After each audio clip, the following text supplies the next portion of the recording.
राशिद है और मैं आज आपको बताऊंगा कि आप किस तरह से फ़ॉन्ट का कलर चेंज कर सकते हैं, ठीक है, वीपीए कोडिंग की मदद से। तो आइए हम अपना कोड लिखते हैं, ठीक है। सेम प्रोसेस है, Alt F11 प्रेस करूंगा, Alt F11 वीपी में आ जाऊंगा, ठीक है। और यहाँ से जाके मैं अपना कोड लिखूंगा, सब फ़ॉन्ट कलर, ठीक है। सिलेक्शन कैसे करेंगे आएगा, font dot colour is equal to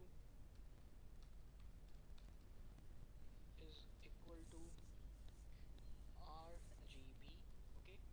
और मैं वही ब्लैक की कर लेते हैं हम, ठीक है। और ये हमारा इसकी मैं सिलेक्शन करता हूँ, यहाँ से मैं आता हूँ मैक्रोस में, ठीक है। और हम करते हैं फ़ॉन्ट कलर, ठीक है। अगर मैं फ़ॉन्ट कलर रन करता हूँ तो ये इसको ब्लैक कर देगा, ठीक है। लास्ट ट्यूटोरियल में भी हमने यही 2222 ही यूज़ किया था, जो कि ब्लैक कलर का आइडेंटिफाई करता है, ठीक है, ब्लैक कलर। तो यहाँ पे ये आप देख सकते हैं कि इसका कलर जो है वो ब्लैक हो गया। तो आप इस तरह से कोडिंग लिख सकते हैं, ठीक है। और एज़ पर योर रिक्वायरमेंट आपने इसको यूज़ करना है अपने डिफरेंट टेम्पलेट्स में, जो भी आपकी रिक्वायरमेंट है। तो ठीक है, आज मैंने आपको यही बताना था, ठीक है। नेक्स्ट हम इससे आगे बात करेंगे। शुक्रिया आपके टाइम का, थैंक यू।